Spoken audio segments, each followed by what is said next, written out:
Bukod sa mga nasirang gusali, nag-iwan din ng malalaking bitak sa kalsada sa General Santos City ang magnitude 7.8 na lindol nitong Lunes. Sa kuha ni News Cooper Ralph Bobby Bontigaw, kita ang bitak-bitak na bahagi ng kalsada. Ang kwento niya, nasa kalsada siya nung maramdaman ng lindol. Nagtulungan pa ang mga residente roon para maalis ang isang nakaparadang sasakyan sa mga bitak. Kita naman ang paglakas ng agos ng tubig sa bahagi ng Lake Holon sa Tiboli, South Cotabato sa video ni News Cooper Kim Inares. Napatakbo raw sila nung yumanig ang lindol habang nagkakamping sa lugar.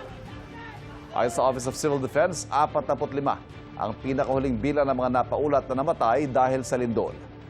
Kinukumpirma pa ito ng OCD. 630 ang sugatan habang may 17 pang nawawala.